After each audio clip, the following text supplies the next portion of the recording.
Eh bien, c'est parti. Nous voilà ensemble pour à peu près 1h30, 2 heures. Donc, pour parler druidisme et voix des arbres. Donc, la voix initiatique des arbres. Qu'est-ce que les arbres ont à apprendre, à nous apprendre et comment peuvent-ils nous aider dans notre chemin de connaissance de soi? Donc, si vous êtes prêts ce soir, je vous annonce le programme. Donc, on va voir ensemble ce soir le rôle de l'arbre pour notre bien-être, santé physique, émotionnelle et énergétique. Pourquoi la culture druidique comme approche apporte une meilleure qualité de vie?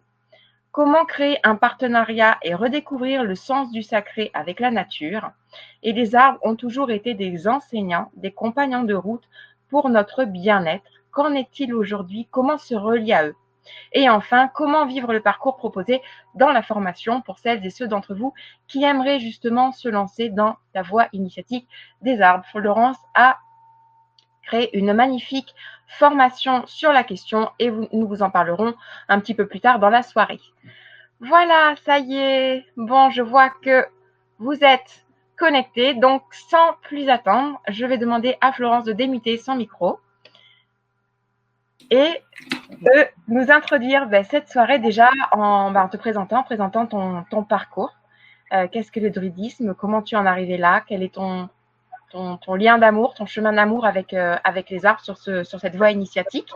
Et puis aussi, comme j'ai parlé de la sauge, eh bien, si tu pouvais nous parler un petit peu éventuellement de cette plante ou alors nous dire d'où elle vient, qu'est-ce que nous avons nous chez nous qui correspondrait à la sauge et pour quelle utilisation?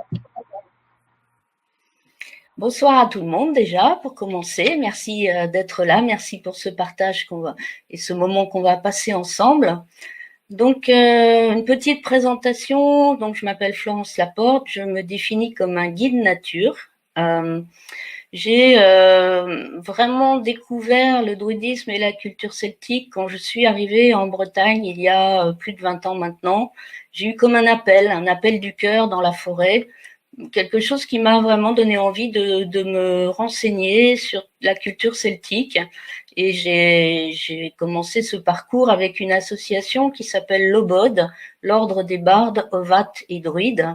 Alors, je pense que certaines personnes vont se demander qu'est-ce que c'est Ovate, qu'est-ce que ça veut dire. Eh bien, en fait, il y avait 3 catégories chez les druides, dans ce qu'on suppose au niveau historique, parce que les sources, quelquefois, peuvent être un peu différentes, mais les bardes étaient ceux qui, comme Assurance Touriste dans la bande dessinée, racontaient la culture, toute la culture de la celtique par le chant, par les poèmes, par les histoires, par la voix orale, en fait. L'ovate était celui qui soignait avec les plantes et qui faisait des prophéties.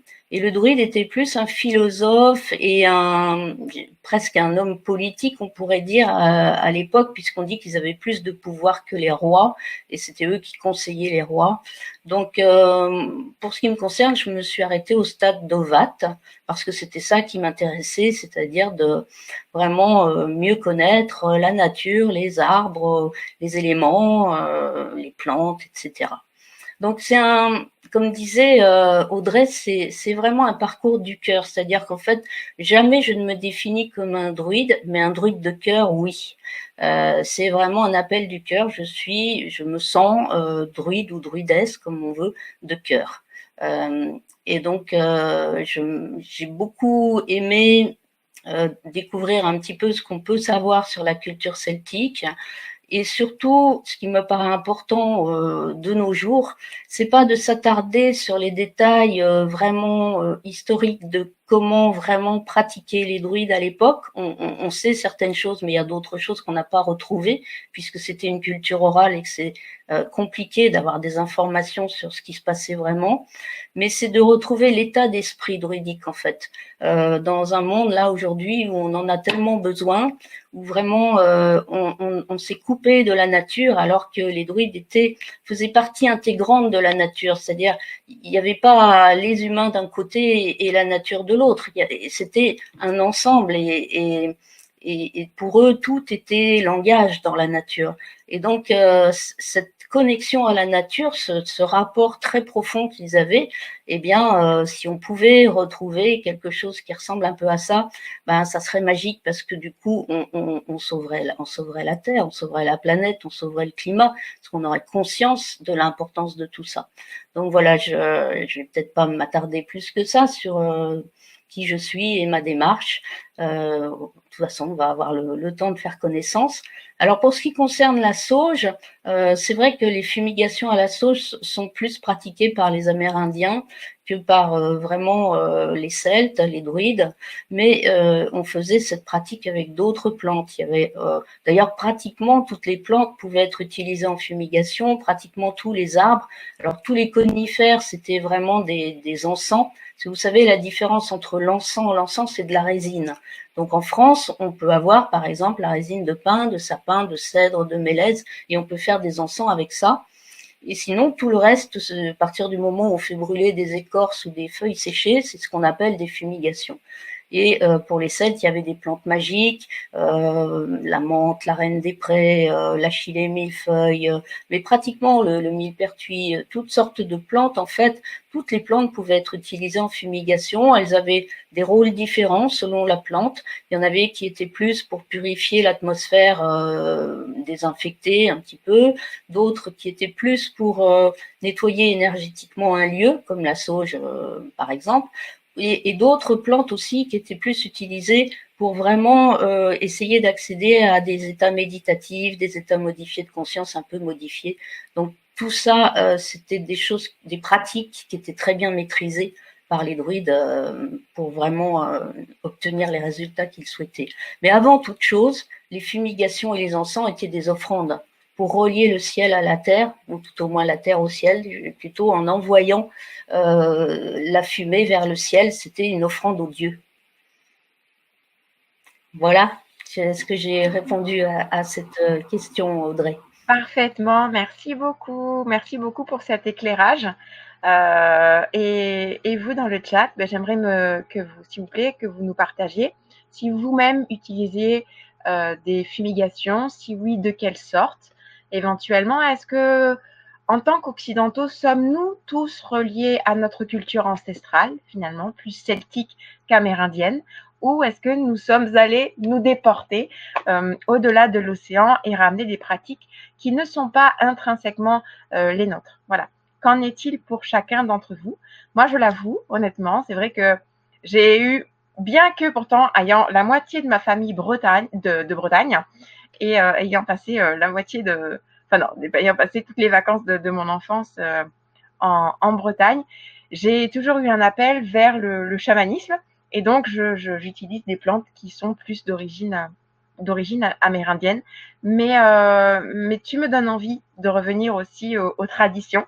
Voilà, on va dire que le lien entre la tradition celtique et moi, c'est Astérix et Obélix, lu 15 fois chaque épisode. Ouais. Mais voilà, nous avons aussi beaucoup de plantes, une nature, une énergie d'arbres, de sol bien particulière ici.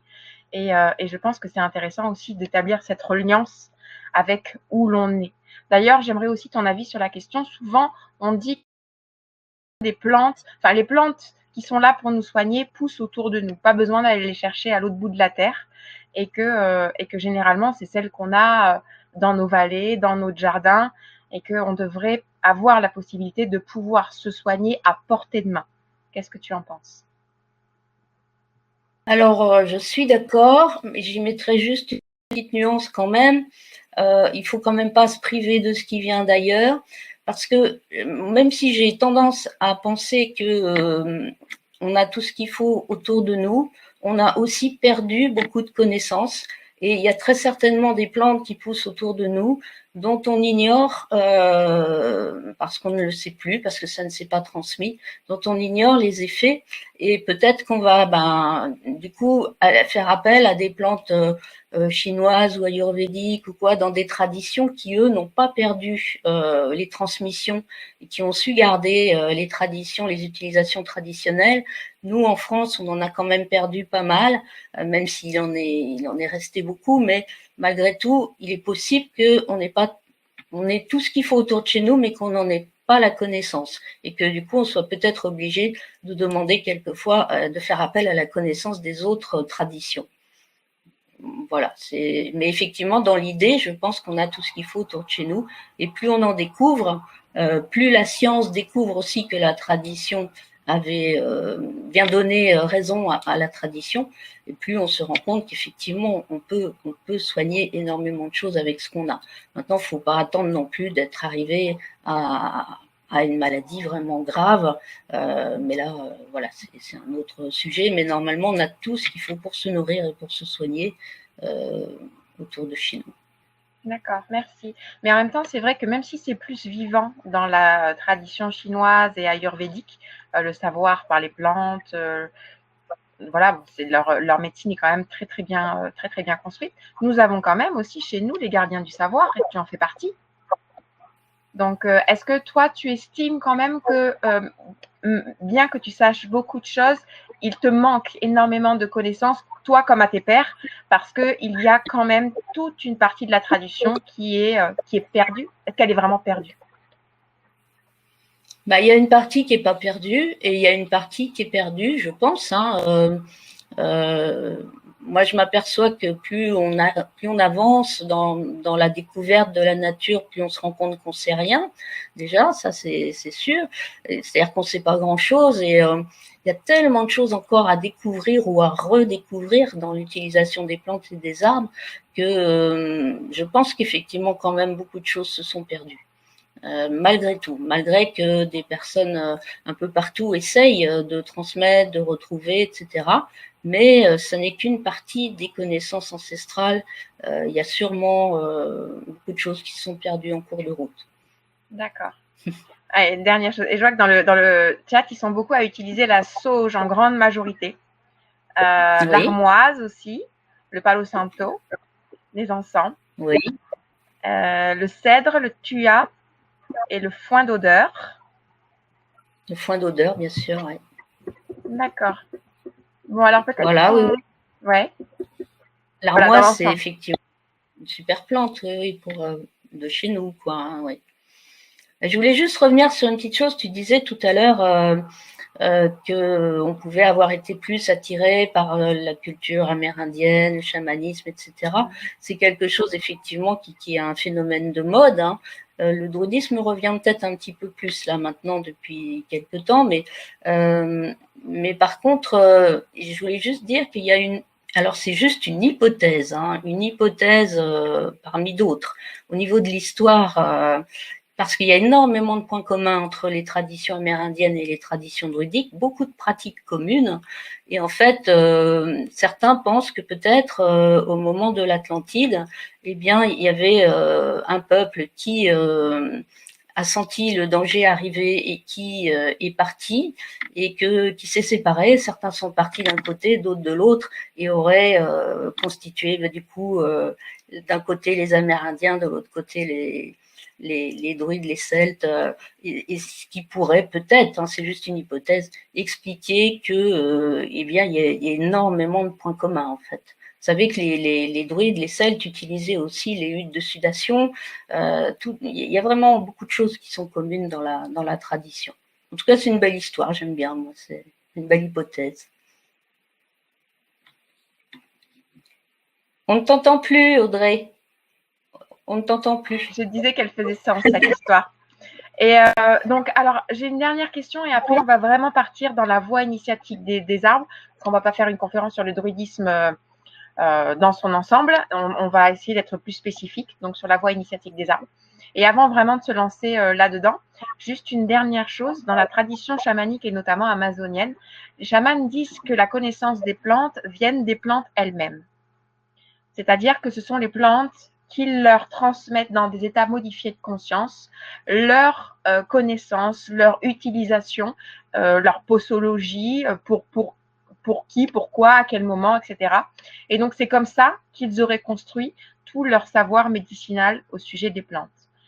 J'imagine que dans le druidisme, ça peut être aussi la même chose et que de ce fait, ça peut se récupérer, puisque de toute façon, ce sont les plantes qui enseignent.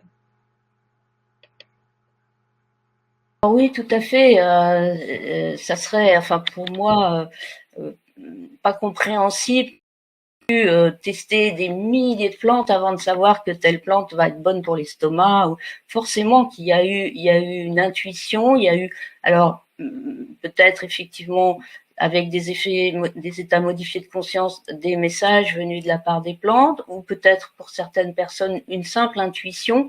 En tout cas, ce qui est sûr, c'est que c'est quelque chose qui, là aussi, qu'on a plus perdu maintenant, en tout cas nous dans notre civilisation, de savoir écouter la nature, écouter ce qui nous vient, écouter ce qui nous parle. Mais de toute façon, on sait que les druides utilisaient aussi beaucoup de mélanges de plantes, de champignons, de boissons, dont on a perdu les recettes par contre, pour accéder à des états modifiés de conscience. Et forcément, ils devaient avoir des messages de la part du monde végétal, c'est sûr. Ils en étaient tellement proches en plus que c'est une évidence. Ils ont dû avoir tout. Ils ont bâti, et du coup, j'en arrive un petit peu aux arbres, justement. Ils ont bâti les piliers de leur vie sur les arbres. Donc déjà, ils vivaient dans la forêt, c'était leur temple, la forêt était leur temple, et ils ont fait un calendrier basé sur les arbres, c'est-à-dire comme nous, on a un mois de janvier, février, mars, avril, eux, ils avaient le mois du bouleau, du sorbier, de l'aubépine, etc. Donc c'est pour dire à quel point ils étaient proches des arbres et ça avait un sens très profond pour eux. Oui. Donc, toute leur culture tournait autour des arbres et des plantes. Donc, bien sûr, ils avaient des messages. Pour eux, c'était donc les dieux, en fait, pouvaient prendre la forme d'un arbre, d'une fontaine sacrée, d'une plante. Chaque élément vivant, en fait, était un dieu, en fait, ou une déesse, quoi. Merci. Et oui, donc à l'époque, on va dire que les hommes connaissaient leur place dans l'univers et avaient élaboré certains systèmes justement pour savoir où ils étaient par rapport au cosmos, où ils en étaient par rapport au rythme de la nature. Et ils ont donc, c'est à partir de là aussi que c'est, entre guillemets, élaboré la voie initiatique des arbres, qui est, comme toi tu l'expliques avec la roue des arbres, il y a un système qui est structuré selon un calendrier lunaire, on va dire, qui est selon un calendrier celtique de 28 jours, qui correspond à un arbre pour une période de l'année, qui lui-même correspond à différentes propriétés médicinales qui vont aider l'homme à, comment dire, par rapport à un moment précis de l'année, à se libérer de telle ou telle affection physique, psychique, émotionnelle, énergétique, spirituelle, et qui peut également justement aussi l'aider dans son évolution spirituelle. Et c'est pour ça que c'est en elle-même une voie initiatique à part entière. Et là, le guide, c'est l'arbre. Est-ce que tu peux nous présenter cette voie? Bien sûr, alors je me suis beaucoup intéressée justement à ce calendrier des antiques, dans la mesure où pour moi c'est un petit peu l'équivalent de la roue de médecine des Amérindiens, mais qui va être plus avec les animaux. Et là, on est plutôt sur une roue des arbres, avec donc cette forme ronde, la forme du cercle qui dans toutes les traditions est sacrée, et l'année finalement est symbolisée par une roue de l'année. C'est un cercle, en fait c'est même une spirale évolutive. Donc rien n'est fait en ligne droite dans la culture celtique. On ne va pas d'un point A à un point B en ligne droite. Tout se passe en cercle et en spirale. Et donc l'année tient dans un cercle et en 13 mois lunaires que l'on a renommé par un arbre à chaque fois. Et pour vous prendre un exemple, les arbres n'ont pas été mis au hasard dans cette roue, dans ce calendrier. On va prendre l'exemple du premier mois de l'année qui est le bouleau. Eh bien, le bouleau, symboliquement, quand il y a des dégâts dans la nature, un incendie ou la radioactivité ou quoi, ça va être le premier arbre à repousser. un des premiers arbres à repousser pour laisser la place après à des plus grands comme les chênes, les hêtres, etc. Donc le bouleau symbolise le renouveau, le départ de quelque chose, le commencement, la renaissance. Donc il est placé comme le premier mois de l'année. Vous voyez, et il y a toujours une symbolique comme ça pour chaque arbre, pour chaque mois. Tout a un sens. On a sûrement perdu beaucoup de connaissances parce que il y a sûrement des choses qui n'ont pas été retransmises, mais en tout cas, on sait que tout ça a un sens et que c'est comme un parcours. C'est ce que j'ai vu moi là, dans ce calendrier des arbres, c'est que on peut vraiment l'utiliser comme un parcours initiatique d'évolution personnelle avec l'aide des arbres. Quand je dis évolution personnelle, c'est avec un partenariat avec les arbres, c'est-à-dire ça nous fait nous transformer, ça nous aide à grandir, mais on ne peut pas le faire juste des choses à la nature. Il faut simplement être vraiment dans une intention de partage, de partenariat, de donner autant qu'on reçoit et de bienveillance avec la nature, d'amour. En fait, être en amour, j'adore cette expression qu'ils utilisent au Canada, être en amour avec la nature, être en amour avec les arbres et essayer de rechercher un petit peu ce que chaque arbre, chaque mois, en fait, l'arbre du mois, qu'est-ce qu'il nous apporte, qu'est-ce qu'il nous apprend, qu'est-ce qu'il nous enseigne. Ça, c'est vraiment l'intérêt, je trouve, de ce calendrier celtique. Voilà. Alors, il y a une chose que j'aime bien faire. Vous connaissez tous sûrement des menuisiers ou des ébénistes et vous savez que quand ils veulent faire un meuble d'intérieur ou un portail d'extérieur ou une pièce qui demande de la souplesse, une autre qui doit être solide, ils vont pas vous dire je prends du bois. Ils vont vous dire pour la porte je vais prendre du chêne, pour faire telle pièce j'ai besoin de souplesse, ça va être du frêne, etc. Et donc dans le rapport aux arbres, on sait que chaque arbre, chaque espèce d'arbre va nous apporter quelque chose de différent.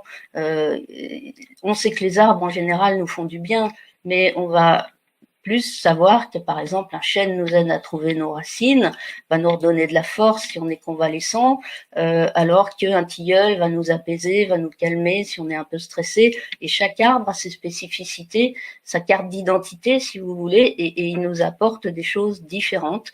Et on va pouvoir justement profiter le mois de cet arbre, d'essayer de nous transformer, de nous améliorer, de grandir avec les qualités de cet arbre. Alors effectivement, à partir du moment où on commence à vivre des moments avec les arbres, il faut complètement sortir du mental. Le mental ne nous sert à rien dans la nature ou pratiquement à rien, à part à nous diriger pour pas nous perdre ou des choses comme ça, et encore. Le mental, il va juste servir à celui qui a envie de faire une encyclopédie sur les plantes ou sur les arbres, mais celui qui veut ressentir, qui veut profiter des bienfaits des arbres, de la nature, se nourrir intérieurement de tout ça, il faut qu'il laisse de côté son mental. Et en fait, ça va être les 5 sens qui vont nous aider à percevoir et à profiter en fait de tous les bienfaits que la nature nous offre. Par contre, c'est très déroutant au départ parce que quelquefois, je vois des gens en stage qui me disent mais j'ai l'impression que j'ai rien ressenti, j'entends pas de message, je ne vois rien, je ne sens rien. Et quand c'est comme ça, je leur dis mais c'est pas parce que on a l'impression qu'il se passe rien. Et quelquefois, ça va être le lendemain qu'on va tout d'un coup découvrir qu'il y a quelque chose qui a changé.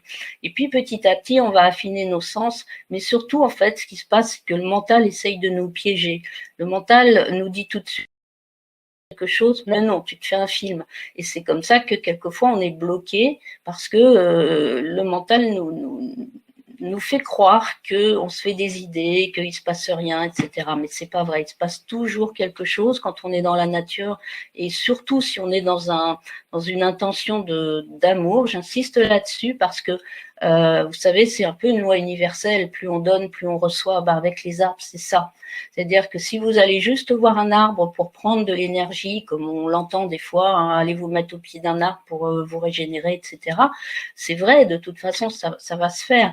Mais plus vous allez donner en échange, simplement remercier l'arbre, lui envoyer toute votre gratitude, etc., plus vous allez recevoir. Et ça, c'est systématique. Et donc, à partir du moment où on développe ce genre de relation avec les arbres, forcément, on reçoit beaucoup. Mais quelquefois, au départ, on a du mal à s'en rendre compte parce qu'on n'est pas habitué à ça. On est habitué à des choses qui sont étiquetées, cloisonnées. Mais en fait, non, avec la nature, ça se passe pas comme ça, quoi.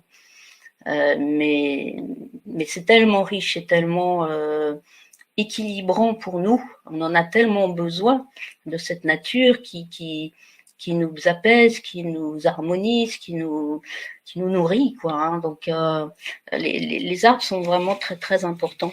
Je me suis permis j'ai un livre que j'adore qui s'appelle L'enseignement de l'arbre maître de Mario Mercier. Et il nous dit, c'est un arbre qui parle hein, dans le livre. Penser à nous, nous voir, c'est déjà guérir. Et même si tu n'es pas malade, cela t'empêche de l'être. Mais il faut que tu inspires la confiance de l'arbre et que tu lui donnes la tienne. Voilà, c'est vraiment un partage. Et vraiment, les arbres, à partir du moment où on commence à les écouter, on s'aperçoit que oui, aussi, ils ont besoin de nous. Alors, pas besoin de nous dans le sens où ils peuvent vivre sans nous. Ils ont vécu pendant des millions d'années sans nous et même si on disparaissait, ils continueraient à vivre, ça c'est sûr. Mais ils ont besoin de nous pour une dimension, on va dire, supérieure. Et en ce moment, la nature a besoin de nous faire réagir. D'ailleurs, depuis quelques années, on parle de plus en plus des arbres. Avant, on en parlait très peu. Avant, ça paraissait ridicule d'aller se mettre contre un arbre. Maintenant, on comprend qu'il se passe des choses réellement. Et donc, ça prend tout son sens. Mais je pense que c'est vraiment un appel des arbres pour nous faire réagir, parce que là, il est temps qu'on réagisse, quoi.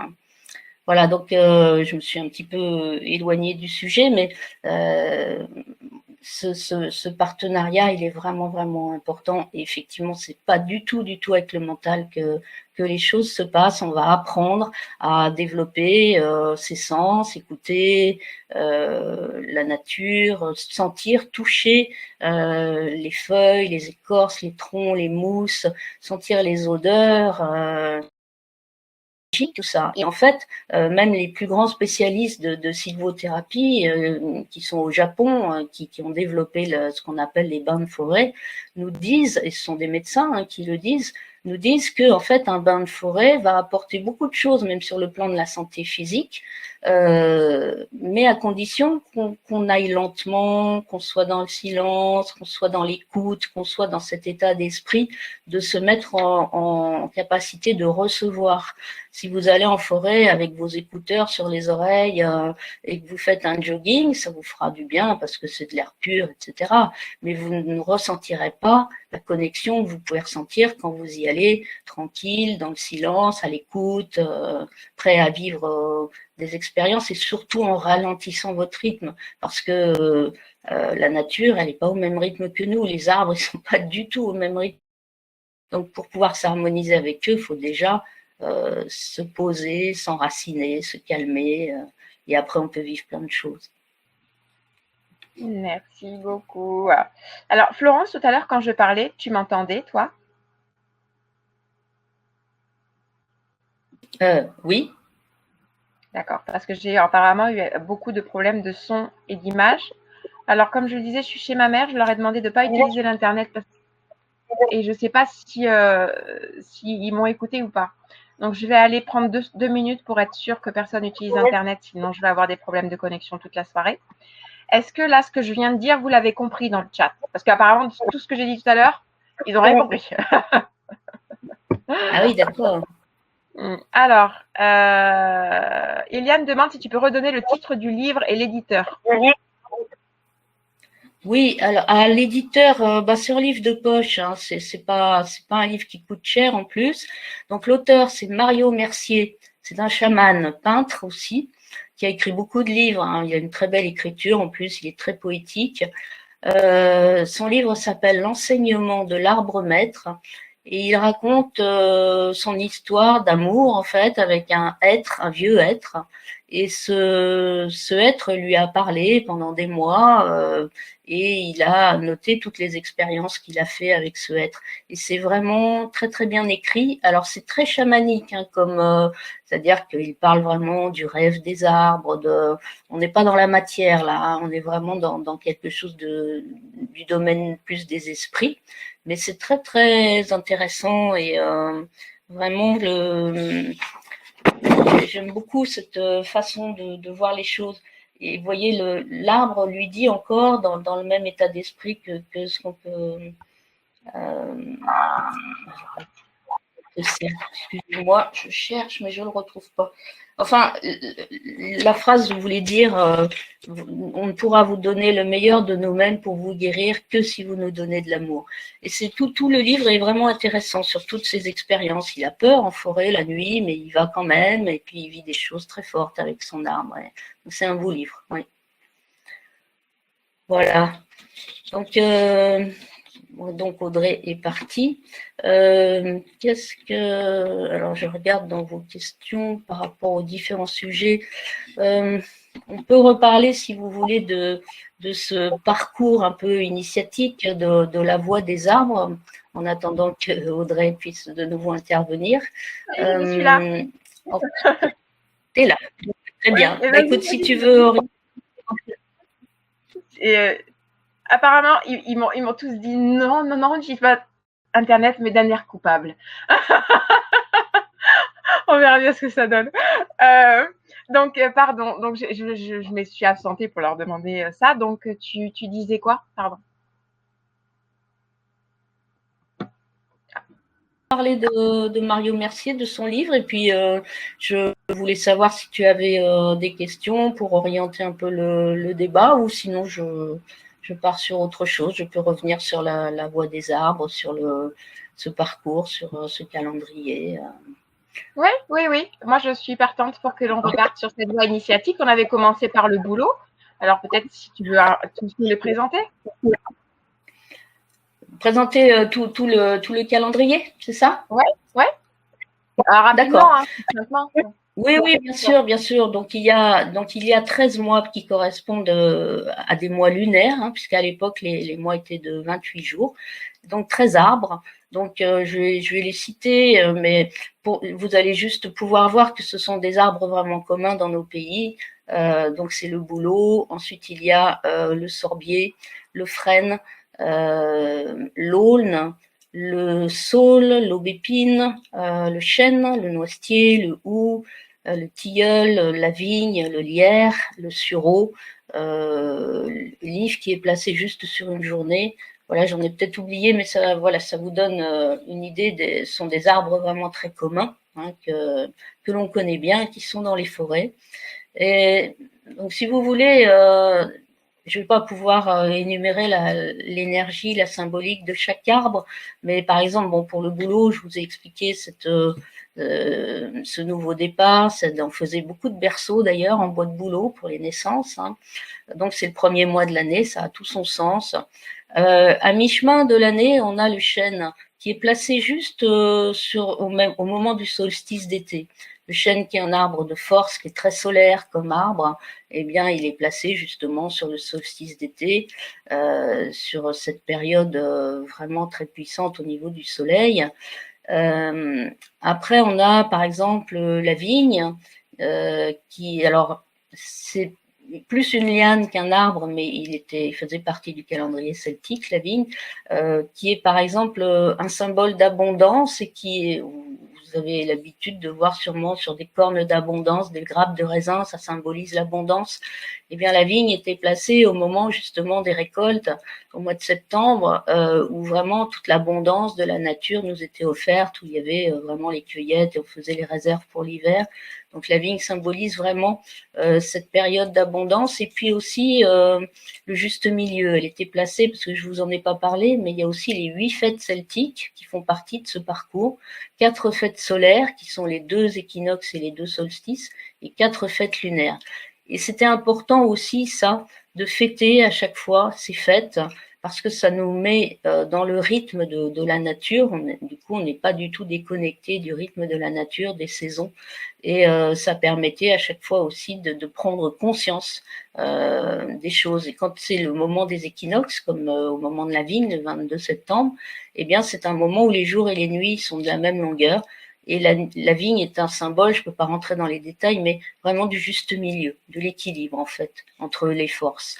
Donc voilà, tout a un sens. Le dernier mois de l'année, c'est le sureau qui symbolise la mort et la renaissance, puisqu'on croyait toujours de toute façon à la renaissance chez les Celtes. Et donc ce sureau qui a une force vitale assez impressionnante, parce que si vous plantez une baguette de sureau, il y a de fortes chances que l'année d'après elle pousse et qu'elle fasse un arbre. Donc, vous voyez, il y a vraiment des symboles importants à chaque période de l'année qui justifient que cet arbre ait été mis à cet endroit plutôt qu'à un autre. Après, le rapport que l'on peut faire avec sa propre évolution personnelle, eh bien, c'est que chaque mois, on va avoir des qualités différentes. Par exemple, autant vous parler du mois en cours, là, c'est le saule en ce moment. On est dans le mois du saule. Le saule est l'arbre qui nous relie à la lune, parce que c'est un arbre d'eau, nous relie à la lune et à toutes nos qualités féminines, entre guillemets, c'est-à-dire tout ce qui est intuitif, tout ce qui est du monde du rêve, artistique, mais aussi aller chercher tout ce qui est secret, transformer tout ce qui est secret, développer les qualités intuitives, etc. Donc pendant le mois du saule, eh bien, on peut se concentrer sur le saule, par exemple en se mettant en lien avec lui, soit par le biais de photos, soit en allant voir des saules, soit en prenant des élixirs floraux de saule, soit en prenant une petite baguette de saule qu'on met dans sa poche, et de vraiment du coup faire un travail sur nos rêves, parce que voilà, on va peut-être mieux s'en souvenir, mieux les interpréter, mieux les transformer. Tout ça est lié, et en fait on peut vraiment en faire un outil d'évolution en se mettant vraiment en lien avec l'arbre pour qu'il nous aide à faire ce parcours. Voilà, et l'idée, c'est donc de mois en mois de développer certaines qualités et de voir comment ça nous parle et qu'est-ce qu'on a envie de faire avec ça. Et c'est très très riche en fait. On se rend compte que ça nous transforme vraiment. Vraiment. Donc si on peut le faire dans la nature, c'est très bien, mais on peut aussi se connecter aux arbres à distance. On sait très bien que ça marche.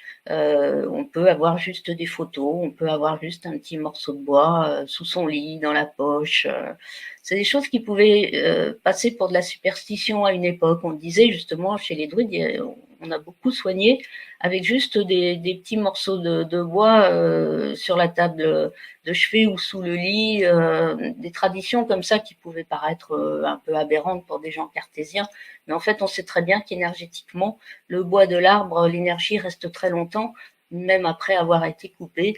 Et donc, ça a un sens, en fait. Et il y a effectivement des choses qui se passent sur un plan plus subtil, mais qui sont réelles. Voilà. On sait aussi, par exemple, qu'un arbre, quand vous avez parlé des arbres qui s'aident, qui s'entraident entre eux, eh bien, quand par exemple un arbre ne va pas bien, les arbres autour font ce qu'ils peuvent pour l'aider. Eh bien, quand un humain ne va pas bien, on sait maintenant que les arbres libèrent certains gaz volatiles. Alors après, c'est humain de dire pour que l'humain aille mieux, mais en tout cas, ce sont les mêmes gaz, les mêmes substances que l'arbre va libérer pour aider ses collègues arbres, sa famille, ou un humain qui va pas bien. Donc ça va loin subtilement. On sait qu'il se passe énormément de choses. On pourra bientôt l'expliquer sûrement scientifiquement. On explique déjà de plus en plus de choses. La relation à l'arbre est vraiment très profonde. D'ailleurs, je suppose que beaucoup d'entre vous qui sont là ce soir, vous vous sentez très proche des arbres, vous vous sentez en colère quand vous voyez qu'on en a coupé pour rien. On connaît, nous tous les amoureux des arbres, on connaît ça, quoi. Hein. C'est comme un lien de fraternité très très fort en fait. Hein. Voilà, je vais peut-être attendre de voir, Audrey, si tu veux que j'aborde d'autres sujets ou peut-être on répond aux questions, je ne sais pas. Je me laisse guider. Oula. Ah, le son est fort. Oui, est-ce que tu peux juste te rappeler le titre du livre de Mario Mercier parce que ça a coupé quand tu as prononcé le titre tout à l'heure. D'accord. C'est l'enseignement de l'arbre maître. Dans le livre. L'enseignement de l'arbre maître. Ok, Voilà. merci. D'ailleurs, dans la formation que je propose, j'ai fait chaque mois un webinaire de présentation d'un livre que j'avais trouvé inspirant et il y a un webinaire sur ce livre en fait. Ouais. Super, merci. Bien. Alors peut-être justement, avant que nous répondions aux questions, j'aimerais déjà vous demander si ça vous intéresserait de connaître le parcours de la voie initiatique des arbres.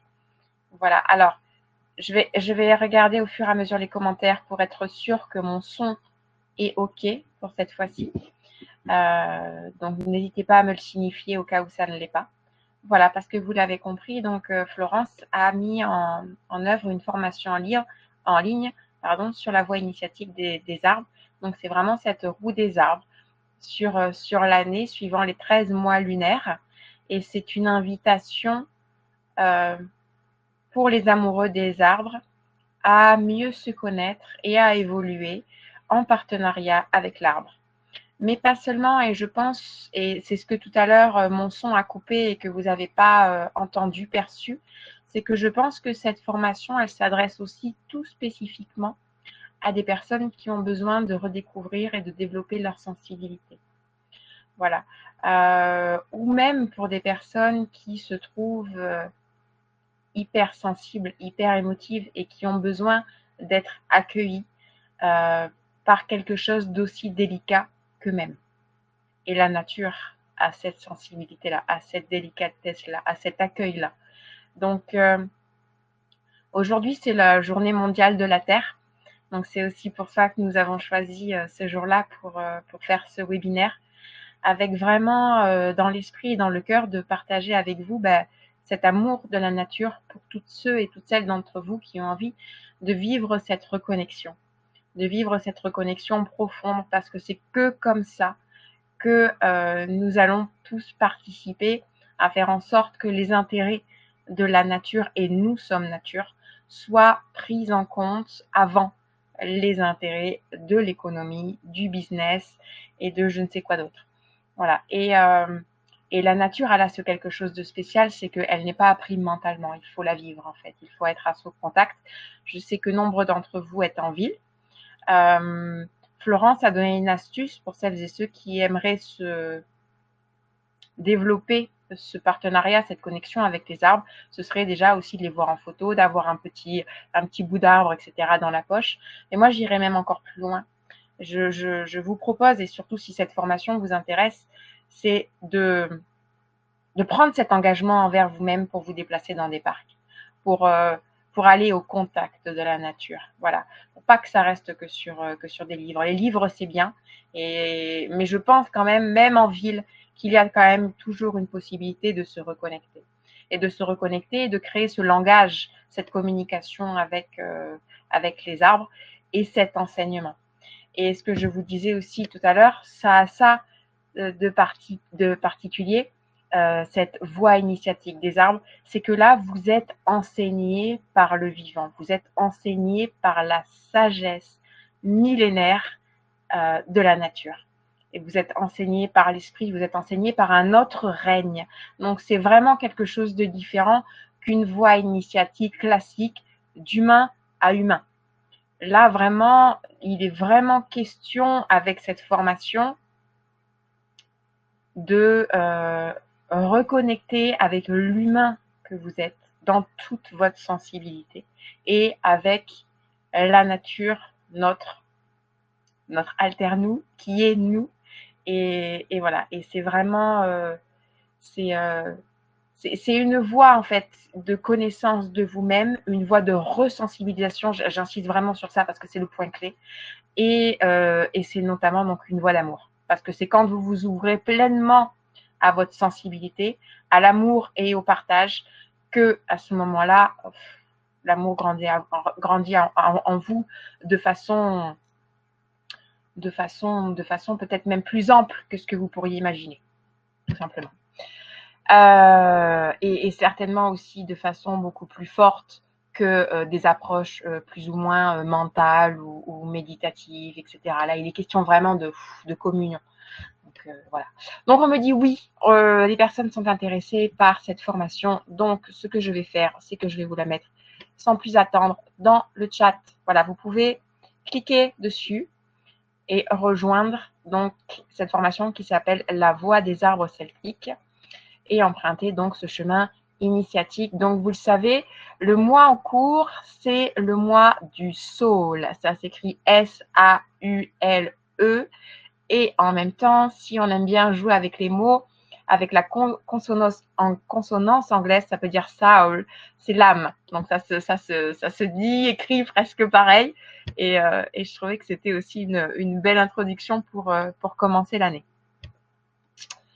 Voilà, voilà. Donc, écoute. Donc, est-ce que vous pouvez me dire si vous voyez bien apparaître le bouton, s'il est bien cliquable?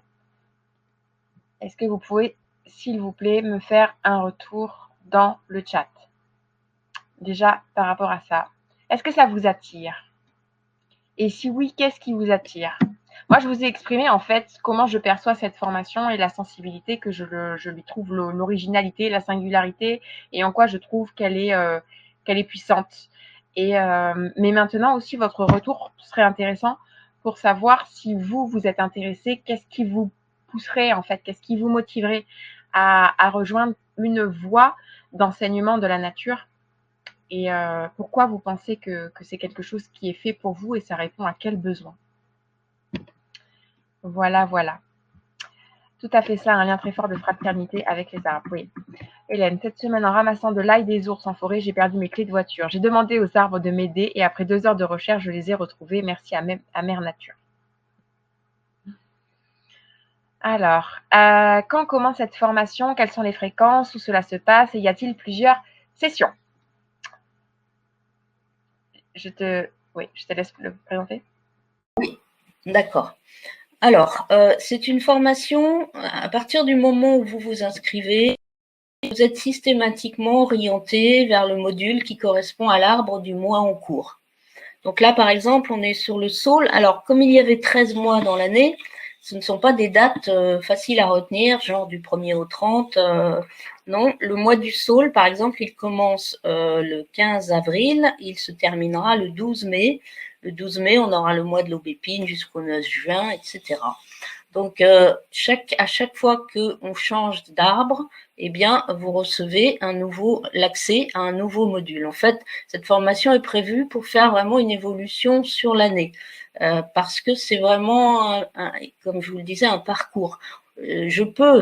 Certaines personnes me demandent d'avoir accès à tous les modules d'un coup, ça peut m'arriver de le faire, mais je ne le conseille pas parce que du coup après on va pas le faire en profondeur, on va mélanger, alors que si on fait vraiment le parcours de mois en mois et d'arbre en arbre, en prenant effectivement, comme disait Audrey, le temps d'essayer d'aller vraiment dans la nature, ressentir ce qui se passe avec les arbres, eh bien, on va vraiment bénéficier de tout ce parcours d'évolution. Donc, elle commence le jour où vous vous inscrivez, voilà, et vous êtes dans l'arbre du mois, et vous êtes tout de suite dans le bas, en fait, de l'arbre du mois. Donc après, les fréquences, eh bien, c'est 13 mois dans l'année, donc 13 modules qui vont se débloquer à chaque fois que c'est le début d'un nouvel arbre. Hein, j'espère que c'est clair. Où est-ce que ça se passe? C'est une formation en ligne sur Internet qui a été filmée chez moi. J'habite dans un endroit où il y a 13 hectares de bois et de prairies au milieu d'une réserve naturelle en bord de rivière. Donc voilà, il y a des choses qui sont filmées sur mon terrain, mais tout ça se passe en ligne sur Internet. Y a-t-il plusieurs sessions? Alors là, je comprends pas trop bien le sens de la question, mais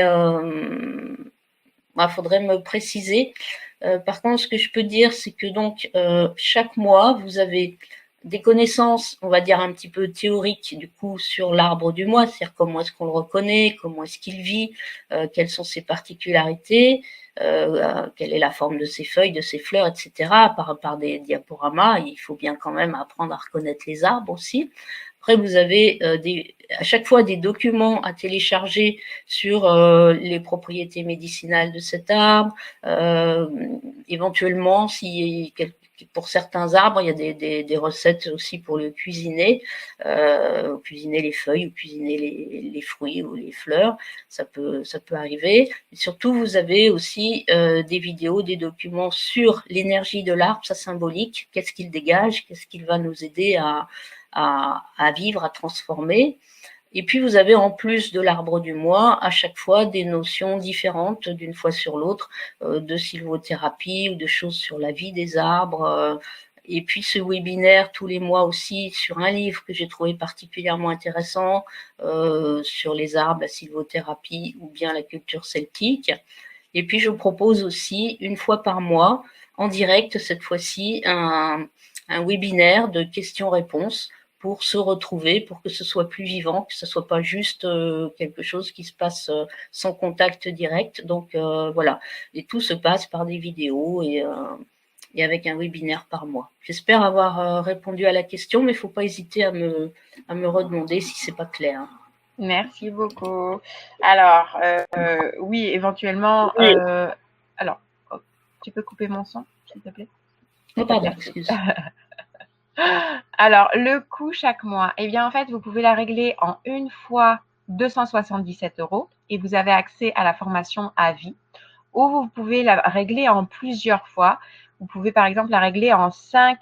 La blague de Félix. Il dit pour le paiement, évitez le chèque en bois. Bravo, elle était mignonne, bravo, bravo.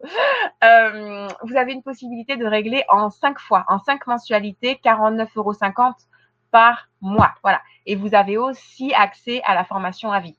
Donc, une fois que vous vous offrez cette formation, eh ben, vous pouvez refaire le parcours tous les ans, si vous voulez, et continuer, en fait, comme nous l'expliquait tout à l'heure Florence, c'est une spirale évolutive. Donc, vous évoluez, comment dire, tout ce qui n'avance pas recule. Donc, de toute façon, dans la vie, vous évoluez en permanence et c'est vraiment quelque chose qui peut vous accompagner tous les mois de l'année et tous les ans. Voilà. Donc voilà pour les possibilités. Donc c'est vrai que c'est assez extraordinaire. Donc comme elle a expliqué, vous avez un module par mois et dans ce module-là, donc vous avez bien tout sur la symbolique de l'arbre, comment le cuisiner, etc.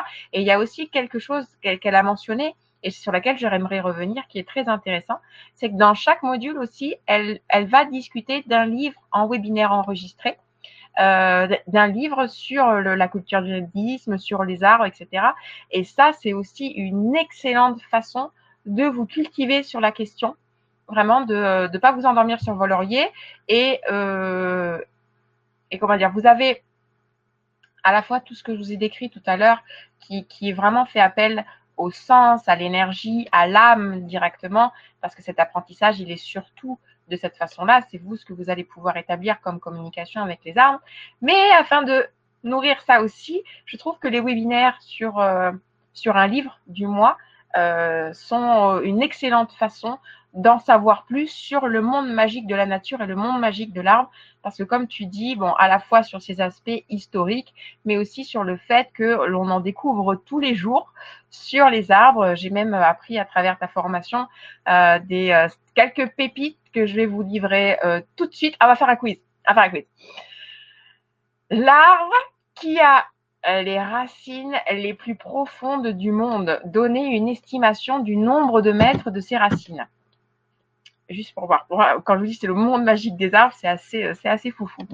Allez, je vous attends dans le chat. À votre avis, l'arbre qui a les racines les plus profondes, vous les estimeriez à combien?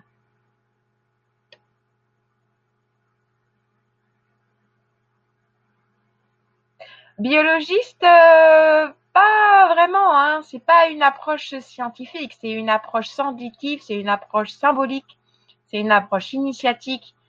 Mais pas, voilà, tu n'auras pas besoin de microscope, tu vas rien disséquer.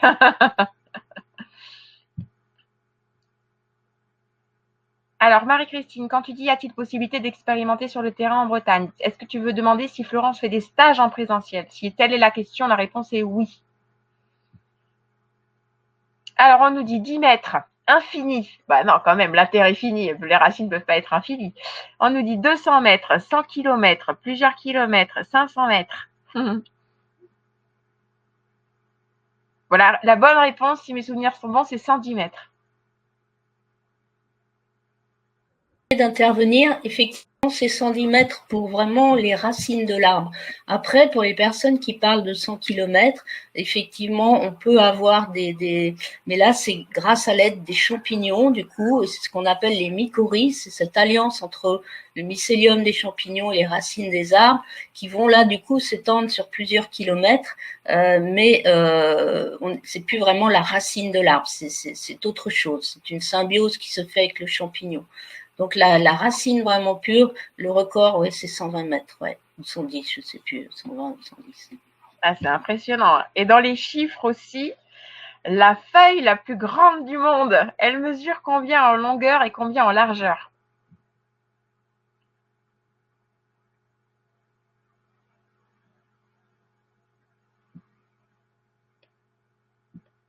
Ah oui, on nous demande c'est quel arbre pour les racines.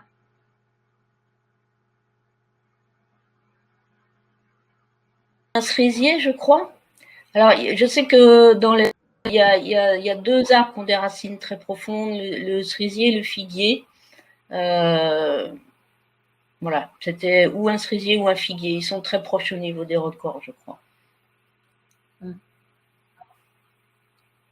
Merci.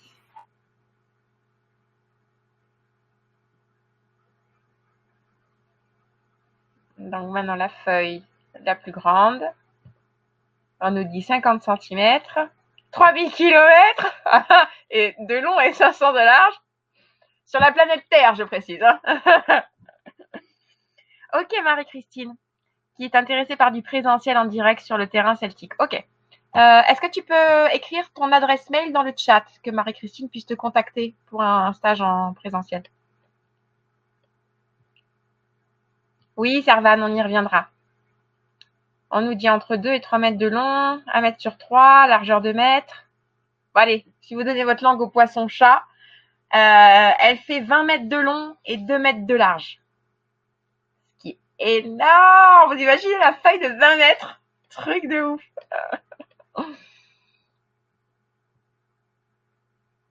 Ouais, voilà. Merci. Donc, pour celles et ceux qui seraient intéressés par un stage nature en présentiel, vous avez l'adresse mail de Florence dans le chat. Si vous nous regardez en replay, je le mettrai dans le mail. Voilà. Voilà. Alors, ceci étant... Ah non, c'était feuille. Ceci étant, donc voilà. Donc j'espère que c'est clair par rapport au parcours de formation. Donc, ce que je vais faire, c'est que je vais faire un petit partage d'écran et puis après on va partir sur les questions-réponses parce que vous avez quand même posé pas mal de questions depuis tout à l'heure. Alors, c'était sur quel arbre? On ne sait plus. On connaît le record, mais...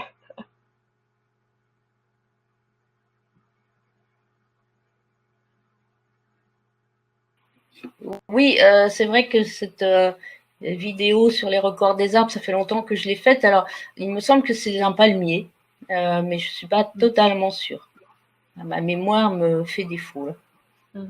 Bon, ça semblerait assez logique, quand même. Oui. À vue de nez. Ok. Les stages, c'est en Bretagne. Hein. Oui, tout à fait. Oui, au milieu des bois. La demeure du druidisme. Donc, alors, je passe juste quelques instants sur l'aspect technique pour celles et ceux, parce que je sais que c'est pas toujours évident pour tout le monde. Donc ça, c'est pour celles et ceux qui aimeraient la formation en ligne. Donc, en fait, sur le lien cliquable qui est à côté du chat, ou si vous nous voyez en replay qui est sous la vidéo, voilà, en fait, ça vous amène ici. Donc, vous avez une petite vidéo de présentation, si vous voulez. Là, vous avez tous les moyens de règlement possibles. Donc, en PayPal, en virement ou en carte bleue. Et vous avez donc des facilités de paiement si vous le souhaitez. Là, vous avez tout le récap de la formation. Je reprécise que vous avez accès à cette formation à vie. Donc, c'est un parcours que vous pouvez recommencer tous les mois. Et ce qu'il y a de bien, c'est que ça prend… Et donc là, vous avez toute une description de ce que va vous apporter la formation, qu'est-ce que vous allez y retrouver. Donc, les valeurs nutritives des arbres, leurs propriétés médicinales, leurs symboliques, leurs enseignements, les rituels magiques et exercices pratiques pour établir et apprendre à communiquer avec les arbres et consolider votre partenariat avec eux, les contes, les légendes, les larves dans la culture. Voilà. Et un résumé module par module de chaque arbre. Voilà, voilà. Et vous savez aussi que vous avez offert un webinaire par mois pour des questions-réponses, possibilité de poser des questions sur l'espace, un calendrier celtique des arbres pour vous accompagner dans votre cheminement. Voilà. Donc, c'est vraiment une très belle opportunité de suivre une voie initiatique en étant enseigné par la nature et par une de ses ambassadrices qui est Florence. Voilà, voilà pour ça. Et deuxième petit avantage, je sais que beaucoup d'entre vous suivent beaucoup de formations, mais ça peut être assez rapide en fait, puisque c'est un arbre sur tout le mois. Donc, c'est pas quelque chose, vous avez besoin de vous y mettre un petit peu chaque jour, tous les jours de la semaine, etc. C'est que vous vous immergez vraiment dans l'enseignement de l'arbre, dans sa symbolique, dans voilà, tout ce que ça va vous apporter ce mois-ci. Et puis après, tout ce que vous avez à faire, c'est partir à sa recherche, entre guillemets, pour vous connecter avec lui. Mais c'est pas quelque chose de scolaire comme peuvent l'être beaucoup d'autres formations. Voilà. Pour celles et ceux qui aimeraient en savoir plus sur le présentiel, je vous invite à envoyer un mail à Florence. Voilà, voilà. Voilà, donc pareil, pour les questions, combien de jours pour les stages, attestation à la fin pour le présentiel, etc. Je reprécise que vous avez le mail de Florence dans le chat et que je le mettrai dans le mail. Voilà, voilà. L'an dernier, ce fut un bonheur de lire Astérix et la Transitalique. Ah, je n'ai pas lu celui-là. C'est quel département de Bretagne tu es? 35, Ille-et-Vilaine. Ok. Alors, En dessous de Rennes. En dessous de Rennes. Ok. Cette formation m'intéresse. Toutefois, je ne pourrais pas me mettre avant janvier 2022. Comment se passe si on l'achète la formation maintenant et qu'on peut commencer les webinaires en janvier? Oui, alors déjà, si tu achètes la formation maintenant, tu peux suivre déjà tout ce qui est déjà en ligne. Et après, c'est pour les webinaires de questions-réponses. Comment ça peut se passer à partir de janvier 2022? En fait, il est tout à fait possible d'acheter la formation maintenant, même si on ne la suit pas, parce que comme disait Audrey, il n'y a rien de scolaire là-dedans et il n'y a aucun compte à me rendre ou quoi que ce soit. Et il y a des gens qui effectivement peuvent très bien pendant quelques mois ne pas mettre le nez dedans, et puis tout d'un coup, eh bien ça y est, ils s'y mettent, c'est le bon moment, ils sont plus disponibles. Et donc il n'y a pas de souci. En fait, ce qu'il faut vivre le plus possible, c'est d'être en accord avec l'arbre du mois. Les webinaires, eh ben, de toute façon, ils seront enregistrés après, une fois qu'ils auront eu lieu, ils seront enregistrés, ils resteront dans les archives de la formation. Et il n'y a pas de… Comme de toute façon, c'est un cycle. Il y a juste un début, mais il n'y a pas de fin, puisque vous pouvez y accéder pendant des années. Donc, vous prenez quand vous voulez, et après, il n'y a pas de souci, vous retrouverez les modules de chaque arbre. C'est juste… oui, c'est un cycle, mais vous le commencez quand vous voulez, en fait, il n'y a pas de souci. Et puis, si vous sautez un mois ou deux parce que vous n'êtes pas disponible à ce moment-là, c'est pas un problème. Il n'y a vraiment rien d'obligatoire là-dedans. Il faut que chacun fasse comme il le sent, dans le respect de lui-même.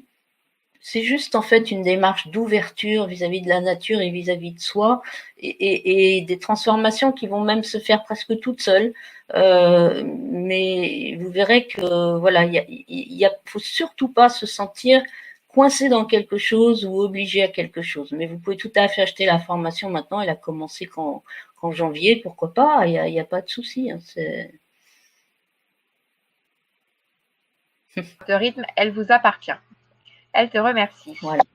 Ok, merci beaucoup. Alors maintenant, Laurence qui demandait si le druidisme était à rapprocher du chamanisme. C'est effectivement très proche. Certaines personnes ont même écrit des livres qui s'appellent le chamanisme celtique. C'est pour dire que tout dépend ce qu'on met exactement derrière le mot chaman, parce que le chaman, ça a été quand même assez élargi le terme de chaman, mais à l'origine c'est quand même un, un guérisseur du village qui travaille avec les esprits. Les druides aussi travaillent avec les esprits.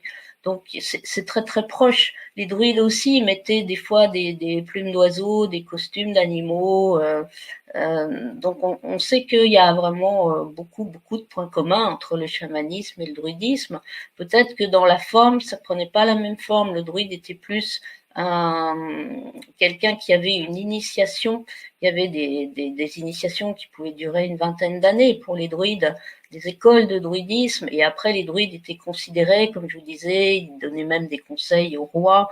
Alors que le chaman, peut-être qu'à l'origine, c'est plus quelqu'un du village qui va avoir un don ou à qui on transmet un don et qui va pouvoir entrer en transe et soigner les habitants. Il n'a pas forcément fait 20 ans d'études, d'initiation, donc les différences se situent peut-être là, mais finalement c'est quand même très très proche, quoi. Donc on pourrait presque considérer que le druide est un chaman celtique, effectivement. Merci. Et puis comme tu le disais tout à l'heure en nous rappelant la fable ou pas de l'Atlantide, que finalement il y a eu à un moment une séparation peut-être des eaux des continents et que certains peuples sont partis d'un côté et les autres de l'autre, mais l'essence qu'ils ont apportée avec eux est la même. Après c'est éventuellement le brodage culturel derrière qui s'est diversifié, on va dire. Et c'est plus du folklore que de l'essence. Alors,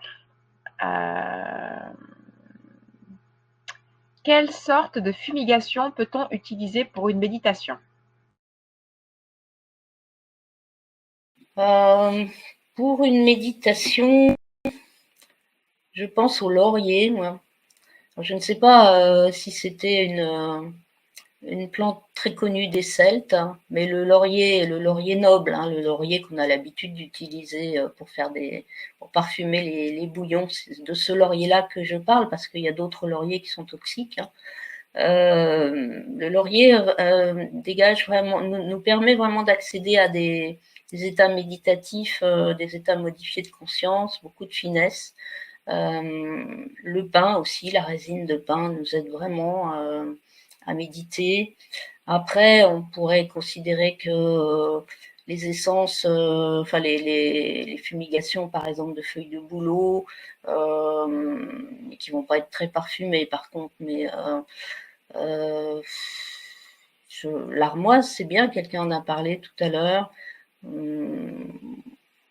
Moi je travaille beaucoup avec le pin et avec le laurier. Donc c'est ce qui me vient là. Après, il peut y avoir plein d'autres plantes, puisque toutes peuvent être utilisées. La verveine peut être sympa aussi. Toutes les plantes peuvent être expérimentées en fumigation. D'ailleurs, il y a un dossier spécial sur les fumigations dans la formation, hein, les encens et les fumigations. Mais à chacun de tester, en fait, qu'est-ce qui va lui faire le plus de bien. Voilà. Moi, j'aime beaucoup les vrais encens, en fait, les résines, de nos résineux. On n'est pas obligé d'aller acheter de l'encens qui vient d'ailleurs, du benjoin, de la myrrhe, etc. On peut aussi fabriquer ses propres encens en récoltant un petit peu de résine qui a coulé sur le tronc d'un pin et en le mettant sur un charbon de bois et on a vraiment des effets très intéressants. Le mélèze est très fin, le cèdre, toutes ces résines-là, c'est vraiment à expérimenter et ça coûte rien. Voilà, il faut juste aller se promener un peu dans la nature.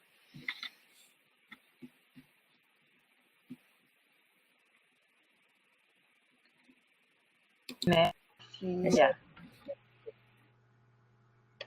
Alors,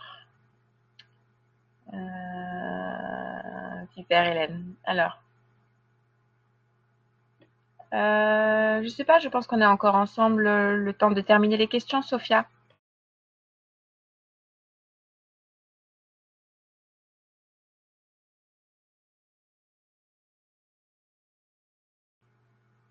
Florence? Florence, est-ce que je t'ai perdu? Ah, pardon. Ok. Alors, comment reconnaître et découvrir les plantes qui peuvent être bonnes pour nous? Alors, je serais assez réservée sur la question. Autant je suis persuadée qu'effectivement, il y a eu une époque où vraiment on savait être à l'écoute des plantes, on savait être à l'écoute de son intuition, à l'écoute de son corps, et c'était comme ça qu'on pouvait découvrir plein de bienfaits des plantes.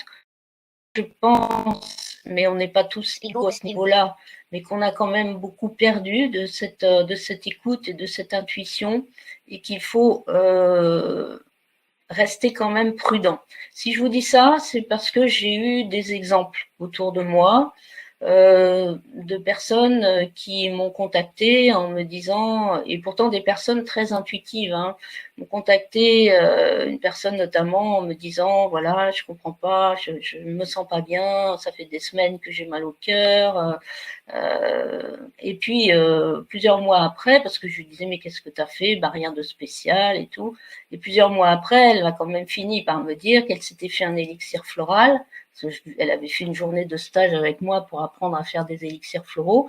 Le problème, c'est qu'après, elle avait fait un élixir floral avec une plante de son jardin qu'elle connaissait pas, elle savait pas ce que c'était, mais elle l'avait trouvée belle et elle avait senti qu'il fallait qu'elle le fasse. Or, il se trouve que c'était du laurier rose, qui est une plante extrêmement toxique, et donc c'est pas étonnant qu'elle ait eu des problèmes de cœur pendant des mois. Donc, vous voyez, c'est pour ça que j'ai une réponse un peu mitigée, parce que autant je crois vraiment qu'on a tous le pouvoir de savoir ce qui est bon pour nous et ce qui l'est pas, mais on l'a un peu perdu, et ça se retravaille. Et je pense que il y a quand même des limites à ne pas dépasser tant qu'on n'est pas complètement sûr, surtout si on est sur des plantes toxiques, quoi. Hein. Donc voilà. Par contre, après, si on est vraiment sur une gamme de plantes où on a vérifié qu'il n'y en a aucune qui est toxique, alors après, pour choisir laquelle est la meilleure pour nous, là, je pense qu'on peut vraiment faire confiance à notre intuition. Mais avant, faut quand même se renseigner sur ce qui est toxique et ce qui l'est pas, les risques qu'on prend, quoi. Hein. Faut pas plaisanter avec ça non plus, quoi. Merci. Alors, quel est le bon moment pour faire une purification? Quelqu'un m'a dit que je dois attendre une pleine lune. Est-ce que c'est vrai? Alors, par exemple, ce mois-ci, où on est vraiment en lien avec le saule, qui est vraiment l'arbre qui nous met en lien avec la lune, alors effectivement, si on veut faire un travail avec le saule et avec la lune, ça va être, je crois que c'est le 27, la pleine lune, on va vraiment pouvoir faire quelque chose qui va déménager, dans le sens où d'allier la puissance de la lune et la puissance du saule, ça peut être vraiment intéressant. Donc effectivement, travailler avec la lune, ça peut, c'est toujours un plus. Hein. Ceci dit, faut pas que ça soit un frein non plus. C'est-à-dire si on veut faire quelque chose, aller faire une balade en forêt, se connecter à des arbres, et que c'est le moment où on est libre pour le faire, bah, tant pis si c'est pas forcément la lune qu'on aurait voulu, parce qu'on n'a pas toujours des disponibilités pour être pile poil au bon moment, disponible, etc. Mais oui, autrement, bien sûr, c'est intéressant de travailler avec la lune. Oui. Les Celtes, de toute façon, étaient très en lien avec tous les rythmes lunaires, les rythmes solaires, les constellations, etc. Super, merci. Alors, comment se connecter à l'énergie de l'arbre dans le respect et la gratitude? Alors, déjà, quand on arrive, que ce soit dans un parc ou dans une forêt, il faut que vous soyez vraiment à l'écoute de votre cœur. Surtout pas vous dire dans la tête, aujourd'hui, je vais aller voir tel arbre, parce que ça, c'est une démarche mentale.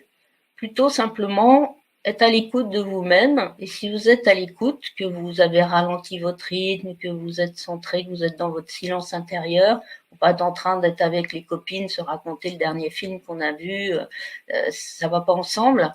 Mais si vous voulez vraiment être dans une démarche d'intériorité, vous allez sentir. Vous allez sentir l'arbre qui vous attire. Par contre, vous allez sentir à un moment, peut-être que, tiens, vous vouliez aller là, mais non, finalement, d'ailleurs, il y a quelqu'un qui l'avait mis dans le chat, j'ai vu passer ça tout à l'heure, je me suis sentie freinée. Et bah oui, ça peut arriver qu'effectivement, à certains moments, on se sente freiné, parce que c'est pas le moment d'aller voir cet arbre, peut-être parce qu'il a envie d'être tranquille, peut-être aussi tout simplement parce que nous, ça nous convient pas à ce moment-là de contacter l'énergie de cet arbre.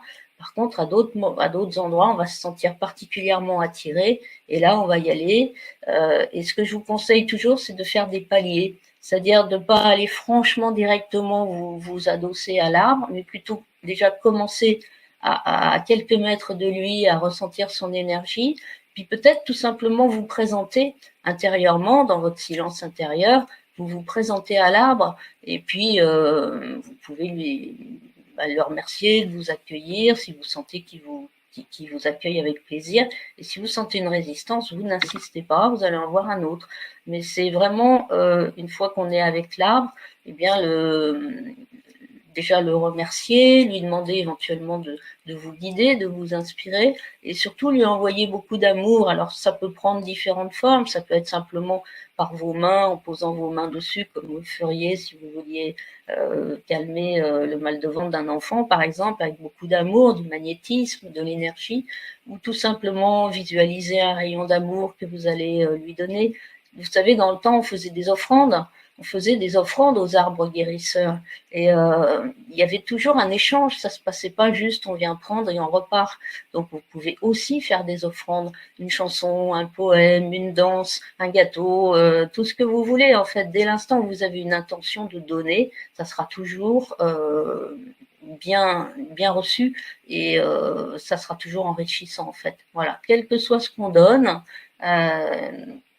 c'est la démarche en fait, la démarche de donner, d'offrir et d'être reconnaissant et de remercier, de considérer en fait l'arbre comme un ami. On va pas voir un ami ou une amie en disant salut, je viens dîner, file-moi la bouffe et puis je repars. Donc c'est pareil quoi, hein, on échange tout simplement. Voilà. Je pense que j'ai à peu près répondu à la question. Il faut être vraiment à l'écoute de son ressenti, quoi, hein. Merci. Et Hélène qui dit, il est important de demander l'autorisation quand on rentre dans une forêt. Alors, c'est très bien de demander l'autorisation, très bien. Ressentir peut être suffisant quelquefois, dès l'instant où vous êtes de toute façon dans cette dimension de gratitude et de bienveillance. Mais ressentir en tout cas, faire comme on peut s'arrêter à l'entrée de la forêt et écouter ce qui se passe dans notre corps. Est-ce qu'on se sent accueilli ou pas? Si on se sent accueilli, alors on peut avancer, et puis en offrant vraiment sa bienveillance. Et si on se sent pas accueilli, alors effectivement voir ce qui se passe, et peut-être ne pas y aller. En tout cas, demander l'autorisation, c'est très bien. C'est très très bien. C'est étrange que tu dis ça parce que quand j'ai vu la question, moi, je t'ai laissé répondre bien entendu, mais enfin, ce qui m'est monté immédiatement, c'est ben, je fais partie de la nature en fait. Autant que la biche, le lapin, le renard, peu importe ce qu'il y a. Et après que j'aille me promener dans la forêt avec ce sentiment d'émerveillement, de gratitude, de partage, de respect et d'attention, oui, mais je ne me sens pas exclue de la forêt, en fait. Donc, à partir de là, je ne me sens pas avoir le besoin de demander l'autorisation. Alors, effectivement, c'est pour ça que je disais ça n'est pas obligatoire. Mais en tout cas, la personne qui va demander l'autorisation montre quelque part qu'elle est bienveillante et qu'elle est respectueuse. Donc, c'est en ça que c'est bien. Pour moi, par contre, c'est pas effectivement quelque chose d'obligatoire, puisque, comme tu dis, dès l'instant où on est dans la bienveillance, il n'y a pas de souci. Mais par contre, ce qui peut arriver, c'est que quelquefois en forêt, vous avez des portes énergétiques en fait, des endroits où l'énergie change et elle devient différente. Et si vous prenez pas le temps de vous harmoniser à cette nouvelle énergie, vous allez, en vous arrêtant simplement quelque temps, pas très longtemps, mais en vous arrêtant et pas forcément demander l'autorisation, mais simplement ressentir ce qui se passe et attendre un petit peu de s'harmoniser à la nouvelle énergie. Sinon, vous risquez de repartir avec des maux de tête ou parce que vous allez être en dissonance en fait avec l'énergie du lieu. Ça peut arriver aussi. Donc, dans le fait de demander l'autorisation, pour moi, c'est pas obligatoire, mais c'est juste une preuve du respect qu'on peut avoir. Donc, en ça, c'est bien, c'est vraiment très bien. Mais effectivement, on fait partie de la nature. Mais il ne faut pas arriver non plus avec ses gros sabots, comme voilà, malheureusement certaines personnes peuvent le faire avec leur pique-nique, laisser leurs déchets et tout ça. Ah bah, oui. Là, on est mal vu. Là, hein. On a beau faire partie de la nature à l'origine, on est mal vu quand même. C'est sûr, c'est sûr. Ok, ok. Est-ce qu'il y aurait un lien avec la spagyrie?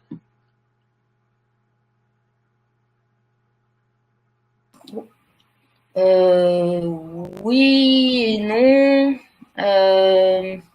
La spagyrie, c'est quelque chose de vraiment particulier. On peut penser que les druides avaient une médecine qui pouvait être proche de ça quand même.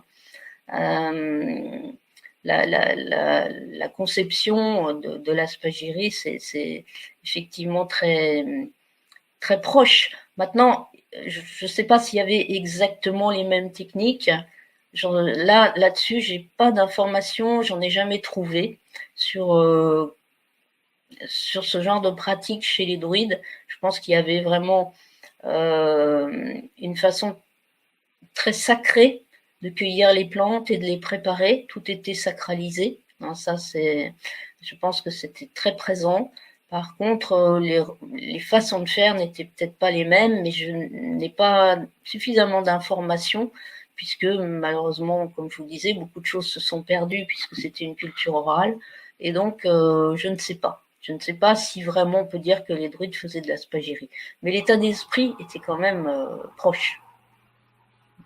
Donc, pour ceux qui J'espère. se demandent, la spagyrie, c'est l'alchimie par les plantes, la chimie végétale. C'est une façon très particulière de préparer les plantes qui est un peu proche de l'alchimie. Et donc, c'est particulier, quoi. Et là, je ne sais pas. Vraiment, je ne sais pas.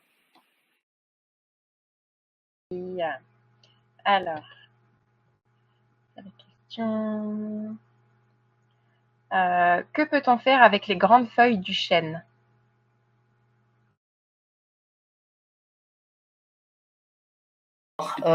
Les feuilles du chêne, comme tout l'arbre, sont très riches en tanins. Donc,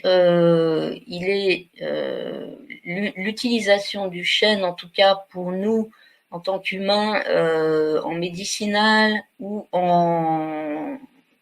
éventuellement en alimentation, sont très limitées à cause de ça. En alimentation, à part les glands, et encore les glands, il faut les rincer dans plusieurs eaux de cuisson pour arriver à enlever le tanin pour pouvoir les consommer. Les feuilles de chêne sont rarement utilisées. En médicinal, on va plus utiliser la jeune écorce, mais quelquefois les feuilles quand même, mais il faut savoir que c'est quand même un peu corrosif pour l'estomac et que c'est pas forcément quelque chose qui est très répandu. La feuille de chêne, si on l'utilise à un dosage raisonnable, va pouvoir servir à resserrer les tissus, comme par exemple si on a la diarrhée, ou si on a des règles trop abondantes, ou des petites hémorragies internes, je dis bien des petites, hein, parce que sinon on va direct aux urgences. C'est vraiment un côté astringent du tanin qui fait resserrer les tissus. Donc ça peut aider pour ça, mais en sachant que ça peut aussi provoquer des maux d'estomac parce que c'est trop fort, trop puissant en tanin, quoi. Autrement, qu'est-ce qu'on peut faire avec les feuilles de chêne? Peut-être les mettre un peu sur le sol de son jardin, mais là aussi c'est pareil, il faut les mélanger à d'autres espèces parce que c'est trop riche en tanins. Voilà, donc c'est assez limité quand même. Merci. Alors, est-ce que tu pourrais nous parler de l'arbre divin, le lapacho?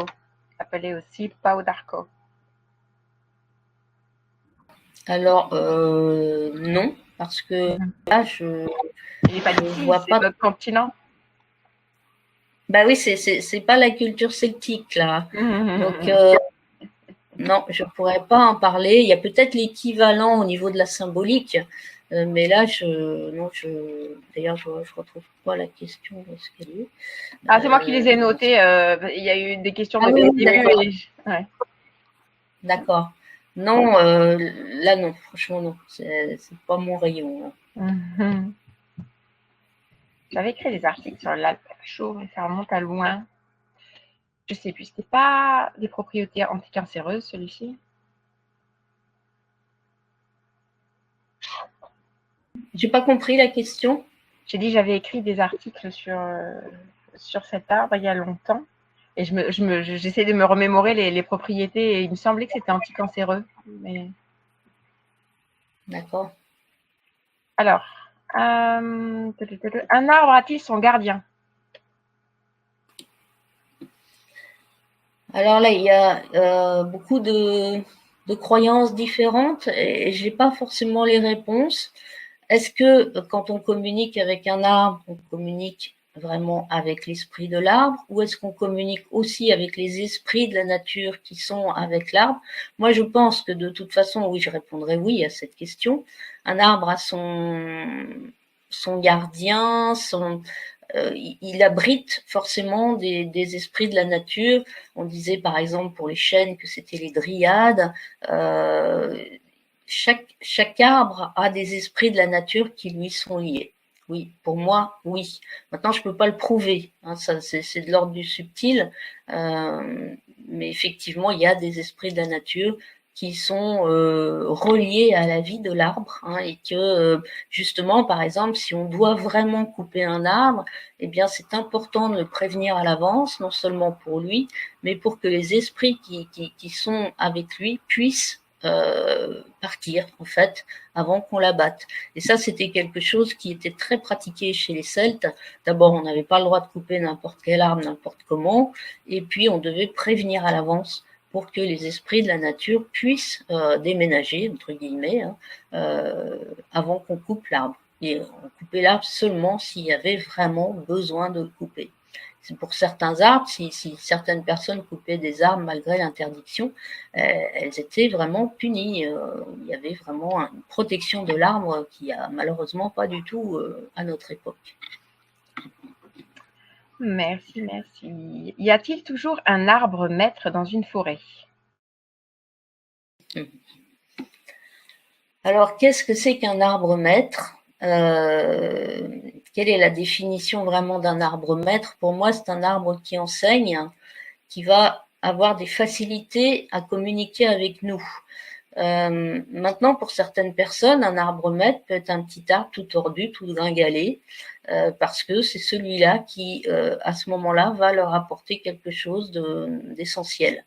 Mais en général, on va dire, d'une manière générale, les arbres maîtres sont des arbres qui sont beaucoup plus anciens, souvent des arbres creux d'ailleurs, mais pas toujours, hein, bien sûr, mais les arbres creux sont vraiment réputés pour être des arbres maîtres, des arbres enseignants. D'ailleurs, il y avait beaucoup de moines qui allaient loger dans des arbres creux pour recevoir l'inspiration au Moyen Âge.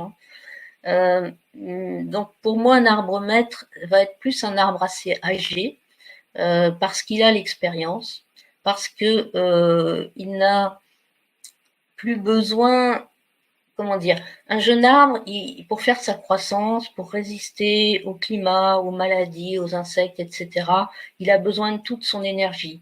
Et il n'en a pas forcément beaucoup à nous donner à nous, parce que, voilà, il aurait besoin de s'en servir pour lui. L'arbre plus ancien, un vieil arbre, il roule tout seul, il a déjà appris plein de choses et il peut se permettre de distribuer son énergie autrement. On pourrait dire aussi un arbre guérisseur. Et donc, je pense que souvent les arbres maîtres sont des arbres anciens. Après, non, il n'y a pas forcément. Alors, ça dépend comment on prend la question. J'allais dire là, mais je réponds mal à la question. J'allais dire, il peut y avoir plusieurs arbres maîtres dans une même forêt. Mais je vois bien que le sens de la question, c'est pas ça. C'est y a-t-il toujours un arbre-maître dans une forêt? Moi, je pense que oui, même plusieurs. Le tout est de les trouver, de les chercher, parce que c'est pas forcément les arbres qui vont être dans les endroits les plus communs ou au bord du chemin de randonnée. Il faut quelquefois s'enfoncer un peu dans la forêt pour les découvrir, mais je pense qu'effectivement, il y a toujours même plusieurs arbres-maîtres dans une même forêt. Ouais. Mais encore une fois, la notion d'arbre-maître peut être différente selon chaque personne, parce qu'il y a des arbres qui nous parlent, entre guillemets, enfin qui résonnent en nous, et puis d'autres, non. Et pour le voisin, ça va pas forcément être pareil. Comme je vous dis, j'ai vu des fois des petits arbres tout tordus et qui payent pas de mine, avec une énergie super puissante et qui peuvent, à un moment de notre vie, nous servir de maître. Merci. Voilà. Oui, oui, oui. Alors, Sophia qui nous dit merci beaucoup Audrey et Florent, j'en ai appris beaucoup grâce à cette conférence. J'espère qu'il y aura souvent des conférences comme cela. Gros bisous. Gros bisous aussi. Oui. D'ailleurs aussi, pour celles et ceux qui le souhaitent, on vous envoie le replay demain vers 18h30. Alors, je demande à l'arbre de m'accueillir avant de le toucher pour lui envoyer de l'énergie du cœur. Yann qui dit on fait partie de la nature du grand tout, mais on frappe à la porte de son voisin, politesse, salutations.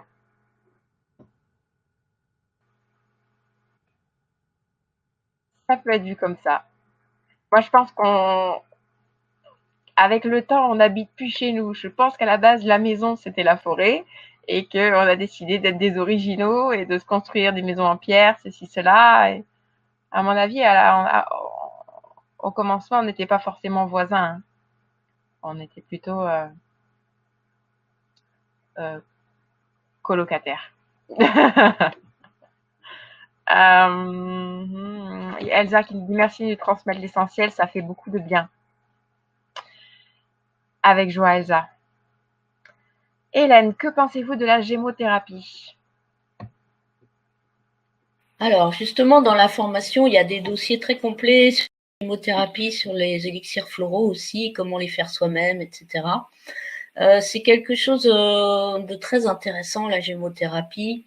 Donc, pour les personnes qui ne savent pas, ça consiste à faire macérer des bourgeons dans un mélange de glycérine, d'alcool et d'eau la plupart du temps. Et on utilise ces macérats en gouttes, à la fois pour des problèmes physiques, mais quelquefois aussi pour des choses émotionnelles, même si c'est moins spécialisé dans l'émotionnel que les élixirs floraux. Donc la gémothérapie, j'en pense que du bien. C'est un moyen, si on le fait en conscience, de se mettre vraiment en lien avec un arbre, comme un élixir floral aussi. Fabriquer un élixir floral soi-même, c'est vraiment un moyen de créer un lien très fort avec l'arbre en question. Et ce lien, il n'a pas de limite dans le temps. Vous pouvez à chaque instant, même 6 mois, 1 an, 2 ans, 3 ans plus tard, le ressentir encore quand vous vous connectez à cet arbre. Donc c'est très intéressant et enfin c'est intéressant, ça fait trop intellectuel comme mot. C'est très enrichissant, très nourrissant en fait, de faire soi-même des macérats de bourgeons ou des élixirs floraux. Et après de les utiliser pour se soigner, c'est très bien. Donc justement la question suivante, je vois Josiane, y a-t-il un arbre qui peut guérir les reflux gastriques? Eh bien justement en gémothérapie, ça vaudrait le coup d'essayer le figuier, qui est spécialisé dans les problèmes justement gastriques et aussi tout ce qui est lié au stress. Et comme souvent c'est lié, c'est vraiment l'arbre qui pourrait se prêter vraiment sous forme de bourgeons. Donc on achète ça, ça s'appelle des macérats de bourgeons glycérinés. Voilà, là, certains labos s'appellent herbagem ou des choses comme ça. On retrouve le mot gémothérapie dedans. Le figuier, tout simplement. Merci beaucoup. Alors, Yann, depuis 10 ans, je fais des élixirs floraux, minérales. Je les ai reçus en rêve. Ah, super, il n'y a rien à dire. Voilà. C'est très bien. Il y a de cette façon-là, la connaissance ne peut pas se perdre. Tant qu'il y a des rêves, tant que les plantes parlent, tant qu'il y a des esprits que l'on peut écouter, la connaissance ne peut pas se perdre. Servan, le chêne sur mon terrain a la gale. Comment l'aider? Alors là, je ne suis pas spécialisée dans les différentes maladies des arbres, mais il me semble, je ne crois pas dire de bêtises, il me semble que la gale du chêne n'est pas vraiment un réel problème. La gale, c'est juste une réaction, je crois, à des insectes, mais je ne crois pas que ça puisse mettre en péril la vie du chêne. Contrairement à d'autres insectes qui vont se loger dans son écorce et qui le réduisent en poussière, où là, ça peut le faire mourir.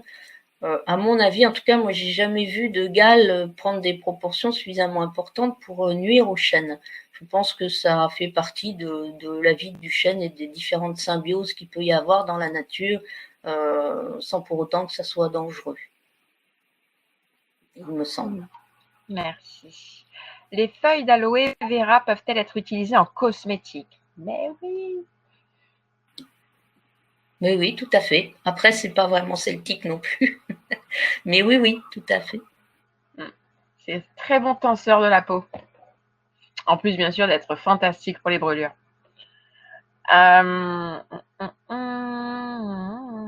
Est-ce que c'est la même chose quand on taille les arbres? Effectivement, quand on taille les arbres, c'est pareil. Le respect voudrait qu'on les prévienne, au moins la veille. Là aussi, pour que les esprits de la nature puissent pas forcément déménager, mais enfin peut-être pas être là à ce moment-là, et puis surtout qu'ils se sentent respectés.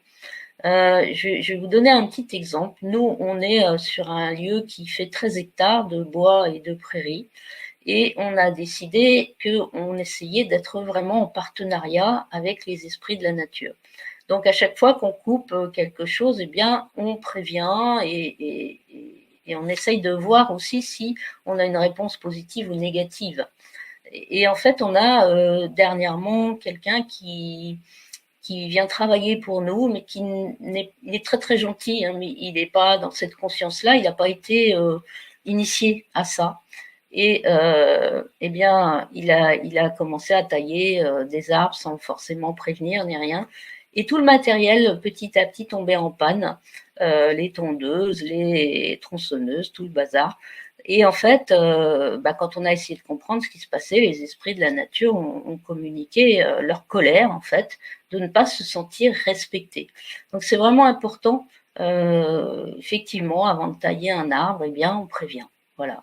On ne peut pas faire autrement, donc on le fait, mais par respect, on prévient. Voilà. Quand on peut le faire, c'est mieux. Après, si on ne le fait pas, tant pis, on a été élevé comme ça, hein, mais si on peut changer nos habitudes et changer notre rapport à la nature, c'est quand même mieux. C'est sûr. Claude qui nous dit: je comprends mieux pourquoi je ne supporte pas que l'on coupe un arbre. Cyprien, c'est vraiment très beau ce que vous dites, merci. Claude, génial, j'ai manqué le début et c'est passionnant. Et Lucette, et puis là, on arrive sur la fin du webinaire, donc je vais prendre vraiment la dernière question, ça va être celle de Lucette, qui demande si on peut parler un petit peu du sapin. Alors, je ne vais pas parler du sapin de Noël parce que c'est pas vraiment celtique, bien que si, justement. En fait, en même temps que je le dis, je me dis mais si, parce que finalement, le sapin, il symbolise un petit peu la vie éternelle puisqu'il reste toujours vert. Et il avait été placé justement celtique, mais enfin, on sait qu'il y a quand même une correspondance avec le solstice d'hiver, justement. Parce que cette époque de l'année, on avait besoin, faut se mettre à la place des anciens, ils voyaient les jours qui raccourcissaient de plus en plus, de plus en plus, de plus en plus, et en fait, ça avait un côté très angoissant. Est-ce que ça va repartir? Est-ce que ça va revenir, les journées plus longues, le soleil, etc. Donc, il y a très longtemps, en fait, on avait besoin de se raccrocher à justement des végétaux qui restent verts toute l'année pour montrer symboliquement que la vie ne s'arrête pas et que la vie continue, malgré que tout semble mourir. Donc le sapin, il a ce sens-là. et il symbolise la naissance. On le met à Noël parce qu'il va, voilà, il va symboliser quelque part la naissance de Jésus. Mais Jésus, finalement, c'est l'équivalent du soleil, en fait. C'est l'enfant soleil qui renaît au moment du solstice. Tout ça a été récupéré après différemment par l'Église, mais le sapin, avant toute chose, il est ça. Et puis, il symbolise ça. Et puis, le sapin, c'est quand même un arbre très résistant, très oui, qui va résister à beaucoup de climats, des climats très froids quelquefois en montagne. Et puis il grimpe toujours vers le ciel. Il a une croissance rapide, donc voilà, on peut imaginer que le sapin se rapproche des étoiles. Il y a un côté très très magique dans le sapin et dans sa solidité aussi, dans tout ce qui peut être comme quête de lumière. Et donc le sapin qu'on va décorer au moment de Noël, c'est vraiment très festif et voilà, vraiment une très belle légende, une très belle histoire. Je voulais dire, il y a beaucoup de légendes en lien avec le sapin qui reste vert toute l'année parce que Dieu l'a récompensé, parce qu'il a fait des bonnes actions, etc. Voilà, un bel arbre. Merci beaucoup. Et pour celles et ceux que ça intéresse, vous retrouverez les contes et les légendes liées aux arbres aussi dans votre formation, la voix des arbres, la voix initiatique des arbres. D'ailleurs, je sais que certains et certaines d'entre vous aiment bien lire à tête reposée la page de présentation de la formation. Il y a même une petite vidéo de présentation. Donc, pour tous celles et ceux qui aimeraient, voilà, prendre le temps de lire et de regarder cette page avant de rejoindre cette formation, je vais vous inviter dès à présent à cliquer sur le lien qui est à côté du chat, donc afin de l'ouvrir dans un nouvel onglet, parce que je vais bientôt clore ce webinaire, et quand je close ce webinaire, si vous n'avez pas sauvegardé la page, elle disparaît avec nous. Voilà. Merci à toutes et à tous pour vos messages, mais c'est amplement mérité, Florence, c'est génial. Tu nous as fait une véritable conférence d'initiés, et je rejoins, alors je ne sais plus qui a dit ça, que c'est tout ça est expliqué avec beaucoup de délicatesse, d'amour et de délicatesse. Un grand merci pour la qualité de tes enseignements. Est-ce que je peux faire une petite conclusion? Absolument pas. Mais bien sûr. Vas-y, évidemment. Je voulais dire simplement que on est en train de vivre là une période qui est difficile et on n'a jamais eu, enfin peut-être pas jamais, mais en tout cas, on a tellement besoin de la nature en ce moment pour se ressourcer, pour justement tenir le coup émotionnellement, énergétiquement. On a vraiment besoin du lien avec la nature. Donc tout ce que vous allez pouvoir faire pour affiner votre relation avec la nature et tout simplement être en contact avec des végétaux, même si c'est aussi votre plante en pot chez vous, mais vraiment on a besoin de ça. Donc voilà, et puis juste pour reparler en deux mots de la formation, c'est vraiment un parcours aussi vers cette relation, vers cette connexion que je vous propose. Voilà. En tout cas, je vous remercie beaucoup pour tous vos questions, vos petits mots sympathiques sur le chat, pour votre écoute, d'être resté aussi longtemps avec nous. Et je repasse la parole à Audrey. En tout cas, je vous remercie beaucoup pour ce partage. Merci Florence. Magnifique conclusion. Merci à tous. Je vois vos messages défiler. Adorable, belle connexion ce soir. Ouais. Bernadette qui dit, est-ce que la nature ressent justement ce mal-être actuel? Elle est aux premières loges quand même. Hein.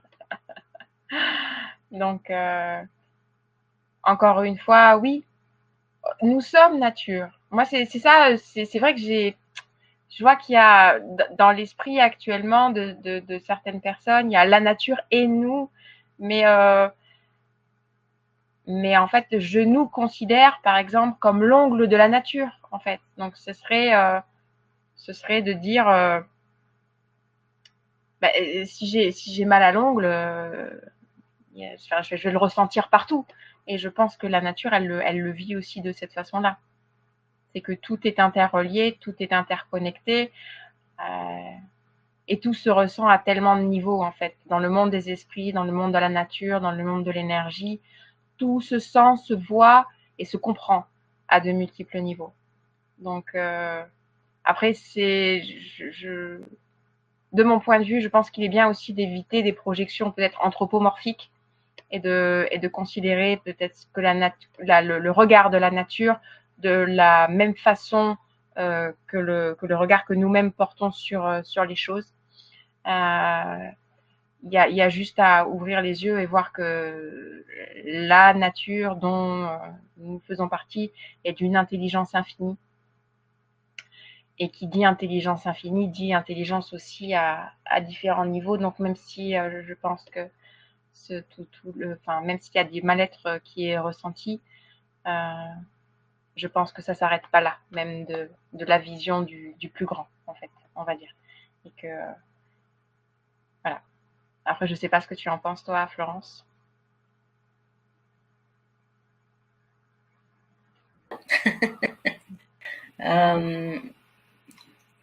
Ça me ferait encore repartir dans pas mal de temps pour expliquer ce que je pense de tout ça. En tout cas, je pense que la nature, je m'intéresse surtout au monde végétal, je dois le reconnaître. Hein. J'ai beaucoup moins de connaissances sur le monde animal et le monde minéral. Mais le monde végétal, en tout cas, a une intelligence, une hypersensibilité qu'on est en train de commencer à découvrir. Je dis bien de commencer. Et probablement une intelligence dans certains domaines largement supérieure à la nôtre. Je dis bien dans certains domaines, hein, pas pour faire des mots croisés bien sûr, mais pour une adaptation, une sensibilité très forte. Et donc on n'a pas fini de découvrir les ruses de la nature pour ramener l'humain un petit peu à plus d'essentiel. Je pense vraiment que la nature est en train d'essayer de nous récupérer, enfin entre guillemets récupérer, d'essayer de nous faire comprendre, de nous faire passer un message, quoi. À nous de l'écouter, mais il y a effectivement c'est tout un monde dont on fait partie, mais qu'on connaît si mal encore, quoi. Donc voilà, faut juste être à l'écoute et rester surtout très humble. Voilà, j'ai envie de finir là-dessus, rester humble. Merci. Super. Ben écoutez, j'écoute sur ces belles paroles. Oui, Mona. Oui, je l'ai commencé, oui, cette formation pour le mois en cours. Voilà, exactement. Donc c'est pour ça que, vous savez, moi, tout ce que je vous présente, hein, je l'expérimente d'abord. donc voilà. Et je peux vous le dire avec tout mon cœur et toute ma gratitude pour le travail de Florence, que c'est une magnifique voie initiatique. Et comme je vous le disais, en termes de... Enfin, moi, c'est comme ça que je l'ai ressenti vraiment. Hein. Si vous voulez vous relier, je sais qu'il y en a beaucoup qui sont perdus dans leur mental, je sais qu'il y en a beaucoup qui sont pas motivés par ceci, par cela, qui sont frustrés, etc. Ça, c'est le mental, encore une fois. C'est normal, hein, c'est ce que la société nous propose hein, énormément. Donc, mais un des moyens, un des meilleurs moyens de lui faire fermer sa bouche, c'est de couper la tête et revenir au sens, en fait, et revenir à l'être. Et c'est la voie de la nature, c'est la voie des arbres, c'est ce qui est proposé là. Donc si cette formation, elle va vous toucher dans le cœur, dans tout ce que vous avez de sensible. Donc, si tel est le cas, si vous êtes quelqu'un de stressé, d'angoissé, de démotivé, de ceci, de cela, ou vous posez trop de questions, ou vous ne savez pas où aller, etc., revenez à la nature, revenez à la nature. Ça va vous faire le plus grand des biens. Et essayez pas de mentaliser sur ce que ça pourrait vous apporter, etc. Ça va, en fait, ça va. C'est juste parce que c'est essentiel et que certainement aussi, si vous allez pas bien, c'est qu'il doit y avoir en grande partie des raisons du fait que votre lien avec la nature, il a été coupé. Il n'est pas nourri comme il devrait l'être. Et si vous voulez vous développer à tous les niveaux et aussi avec humilité, ça passe par la sensibilité, ça passe aussi par ciao tout ça là, et ça repasse par le contact, ça repasse par l'écoute. Ça repasse par la transmission, ça passe par la gratitude, par l'échange, par la connexion, par la patience, aussi par la patience. Parce qu'avec un arbre, encore une fois, un rapport maître-élève, le maître parle, l'élève répond, blablabla, bla, bla, bla. Avec un arbre, vous vous taisez aussi et vous écoutez. Et donc, c'est de la patience. Toutes ces belles qualités, voilà, que peuvent vous offrir la voix des arbres. Voilà, voilà. Oui, dernière petite chose, Florence, est-ce que tu peux remettre ton mail dans le chat, s'il te plaît? Merci.